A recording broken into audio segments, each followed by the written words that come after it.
Hi student, हमारा आज का जो टॉपिक है वो है डिज़ीज़ कंट्रोल। तो स्टूडेंट, डिज़ीज़ कंट्रोल को स्टार्ट करने से पहले मैं आपको एक चीज़ बताता जाऊं कि जो मैंने ये जो आपकी फर्स्ट चैप्टर फर्स्ट ईयर का जो है इसके अंदर मैंने आपको ये जो टॉपिक स्टार्ट किया हुआ है इसका नेम है man services biology role in services of mankind. कि जो बायोलॉजी है ना उसने इंसानियत के लिए कैसे खिदमत की, उसने क्या क्या किया। तो इससे पहले जो मैंने एक चीज़ पढ़ाई थी, मैंने बताया था फूड प्रोडक्शन। बायोलॉजी ने ना फूड की प्रोडक्शन बहुत अच्छी की है, ठीक है। मतलब डिफरेंट, आप इससे प्रीवियस जो लेक्चर है वो देख सकते हैं कि उसके अंदर डिफरेंट तरीक़ेकार थे जिनके ज़रिए बायोलॉजी ने रोल प्ले किया और फूड प्रोडक्शन की। तो ऐसे ही स्टूडेंट हमारे पास जो है आज का जो टॉपिक है ये है डिजीज़ कंट्रोल।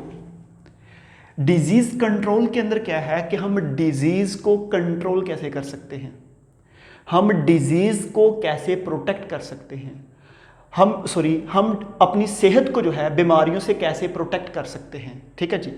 तो डिजीज़ कंट्रोल में सबसे पहला जो डिस ये दो वर्ड हैं, डिस और इज जो वर्ड है इसका मतलब है इजी।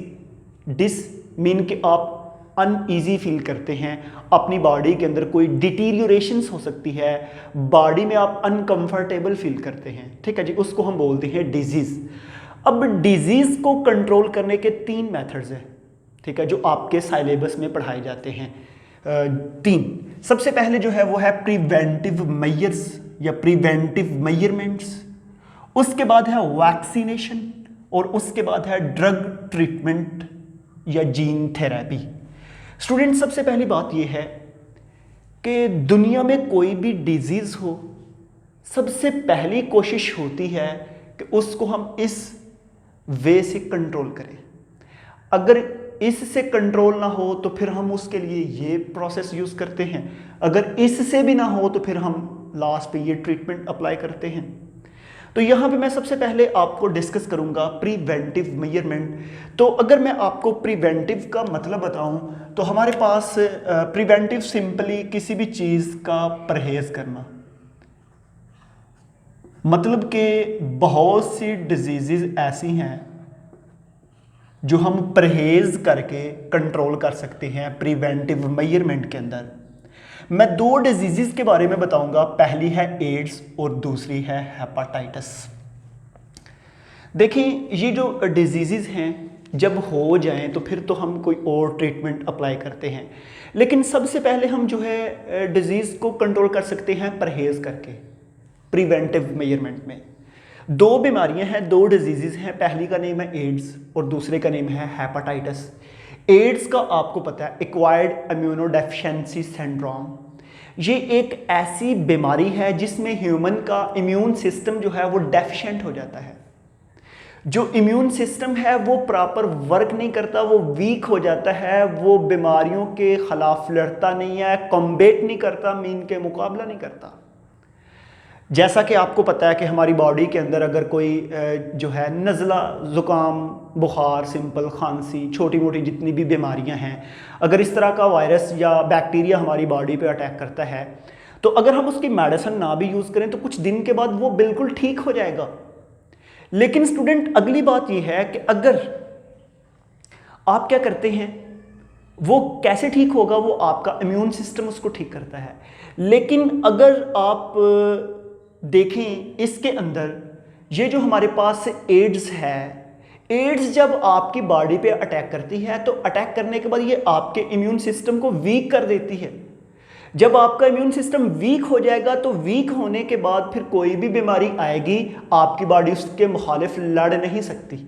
इसलिए कहते हैं कि एड्स जो है ये बहुत जानलेवा बीमारी है, क्योंकि इसने अटैक करना है, इसने आपके इम्यून सिस्टम को डिस्ट्रॉय कर देना है, उसको कंप्लीटली ख़त्म कर देना है, जिसकी वजह से फिर आप छोटी सी बीमारी का भी मुकाबला नहीं कर सकते, ठीक है जी। तो ऐसे स्टूडेंट जो है प्रिवेंटिव मेजरमेंट में सबसे पहले हम पॉजिटिव एजेंट्स की बात करते हैं कि बेसिकली बीमारी जो है वो किसकी वजह से होती है, उसका एजेंट क्या है। जैसा कि एड्स का एजेंट है HIV, ह्यूमन इम्यून वायरस। ये मैंने डायग्राम बनाई हुई है, आपने ये जो डायग्राम है आपने चैप्टर 5 में इसके बारे में फर्दर डिस्कस करना है। चैप्टर 5 में मैं आपको इसका पूरा जो है लाइफ साइकिल पढ़ाना है कि एड्स कैसे होती है और एड्स जो है उसका वायरस कैसा है और डिस्कवर्ड कैसे हुई, फिर आगे ये मतलब कि किस कंट्री में डिस्कवर्ड हुई और इसके ऊपर क्या क्या काम हो चुका है। ठीक है जी, तो ये हमारे पास जो है। उसके बाद है जी प्रिवेंटिव मेजरमेंट में सबसे पहले हम कॉजेटिव एजेंट को देखते हैं कि बीमारी मेन फैला कौन रहा है और वो बीमारी ट्रांसफ़र कैसे होती है। एड्स है या इसके बाद हेपाटाइटिस है। हेपाटाइटिस को पता है कि एच वायरस जो है वो डिजीज़ एच वायरस की वजह से होती है। और हेपाटाइटिस को भी चैप्टर 5 के अंदर जो हमारा बिल्कुल लास्ट वाला टॉपिक है उसमें हेपाटाइटिस और इसकी 5-6 टाइप्स हैं उनको हमने डिस्कस करना है। समझ आ रही है? क्योंकि हम अभी जस्ट चैप्टर का इंट्रोडक्शन पढ़ रहे हैं। आपने पढ़ा है चैप्टर नंबर 1 जो है बायोलॉजी इंट्रोडक्शन है। इन तमाम जितने भी मैंने टॉपिक पढ़ाए हैं इन तमाम की आगे डिटेल आनी है।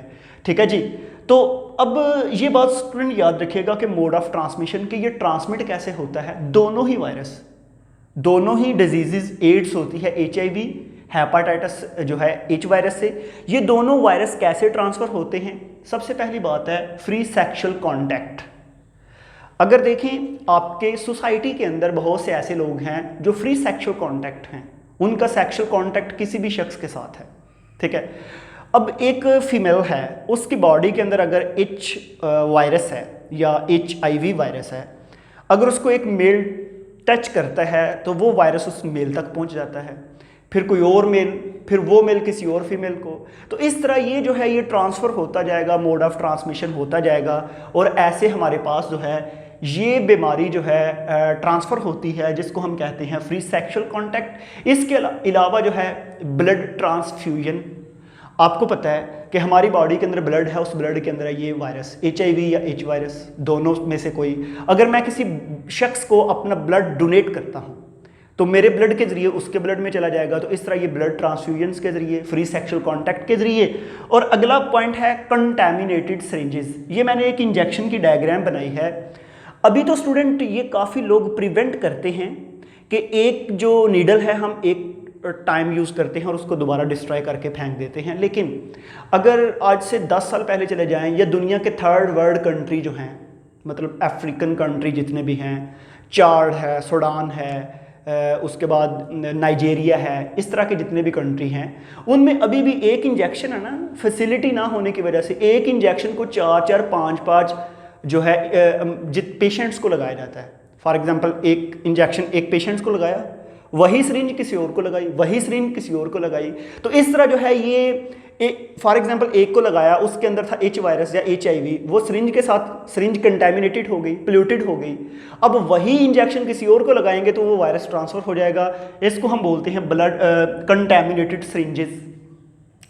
मैं इसकी बहुत बेस्ट एग्जाम्पल देता हूँ। अक्सर जब बच्चों को मैं पढ़ाता हूँ तो मैं कहता हूँ कि ये जो हमारा मंशियात का डिपार्टमेंट है ना, ड्रग्स डिपार्टमेंट, उसका ये काम है कि जिस जगह पे वो जो लोग पाउडरी होते हैं, वो जो चरसी होते हैं, वो जिस जगह पे बैठ के इंजेक्शन लगा रहे होते हैं, वहाँ पे अक्सर ड्रग डिपार्टमेंट के लोग होते हैं जिनका काम पता क्या होता है कि जब वो एक दफ़ा वो इंजेक्शन लगाता है ना तो उसको वो नई नीडल दे देते हैं। वो नई क्यों देते हैं? क्योंकि वो एक लगाएगा, वो निकाल के फिर पास रख लेगा, फिर वो दूसरे को देगा, दूसरे से तीसरे को। तो इस तरह बीमारियां जो है वो ट्रांसफ़र होती हैं, डिजीज़ ट्रांसफ्यूजन्स होती हैं उसमें। ठीक है, तो हमारे पास जो है ये। उसके बाद है सर्जिकल इंस्ट्रूमेंट। लेट्स सपोज कि एक जो है फीमेल की बात कर लें, फीमेल की जो है आप कह सकते हैं वो उसकी सर्जरी हुई, सर्जरी के बाद सर्जरी में यूज़ होने वाले जितने भी इंस्ट्रूमेंट हैं वो इंस्ट्रूमेंट कंटेमिनेटेड हो गए। अगर आप उनको स्टेरलाइज्ड प्रॉपर नहीं करते, उनसे जरासीम नहीं मारते, वही इंस्ट्रूमेंट जब आप नेक्स्ट किसी और पेशेंट में यूज़ करेंगे तो वो वहाँ से फिर उसमें ट्रांसफ़र हो जाएंगे। तो इस तरह हमारे पास क्या होता है कि ये सारे के सारे जो हैं आपके पास मोड ऑफ ट्रांसमिशन है। Contaminated syringes, blood transfusion, free sexual contact, surgical instrument. और इसके अलावा जो है कुछ ऐसी बीमारियां हैं जो इनके अलावा भी ट्रांसफ़र हो सकती हैं। बहुत सी ऐसी बीमारियां हैं, जिस तरह आजकल जो बीमारी ट्रांसफ़र का चल रहा है जी, कोरोना वायरस। ये जो कोरोना वायरस है ये हवा के ज़रिए, आपको पता है कि टच करने से भी बॉडी को, पता है आप ग्लव्स पहनते हैं, आप अपने जो है मास्क पहन के रखा होता है क्योंकि हवा के ज़रिए नॉस्ट्रल्स के ज़रिए अंदर चली जाती है, ठीक है। या आप किसी को हाथ लगाएं, टच करने से ये आपकी बॉडी में आ जाएगी। तो फिर लास्ट पे एक पॉइंट मैंने लिखा डॉक्टर एडवाइस।